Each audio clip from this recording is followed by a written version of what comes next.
guys! So guys, nag-cravings ta og ginisa nga talong and Spanish sardines. So spicy ni siya guys, atong gipili. Kay mas lami siya og walay luod. And then kanang naa diha sa akong plato is ako na siyang giinit. So lami kaayo ikaon magkinamot guys.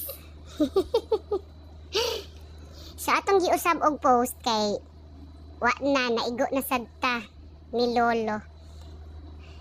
So lami jud ikaon ko magkinamot guys, ing ani di ko modala og kaon magkinamot. Then hilig jud ko magkinamot. Lamian ko and lamian jud kay ko sa akong food kung magkinamot ko, bahala na mo diha. So sa mga dili nagkinamot, pasensya na kaayo. Kay nga na jud ko magkinamot, lamyon tanan kamot.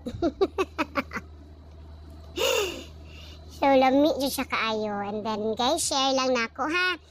Dili wala na siya puntos yung mag-post kayo ng text lang, no? Wala na siya puntos. So dapat lagyan talaga siya ng pictures. So magbisaya magtagalog ta kay dili man ta kabalong tagalog. So mix na lang. So agoy hamoy jud nako akong tudlo. So guys, pagkaunin namo sa mga simple nga tao. So lamian na kaayo mi ani nga food and busog na mi ani. So guys, sa mga kauban nako nga content creators, keep going lang and push lang ta and then keep posting. Mudako ra jud na ang atong sweldo diha.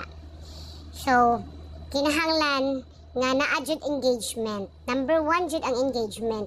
Kahit anong laki ng views mo, kahit anong laki ng ano pa dyan, kapag wala kang engagement, konti yung engagement mo, maliit pa din yung sahod natin.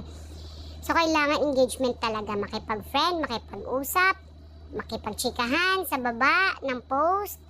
So bago ka mag-react, mag-watch ka muna, then react.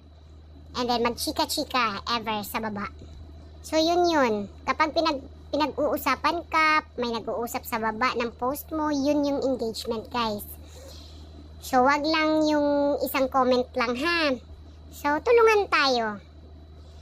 Kaya natin to.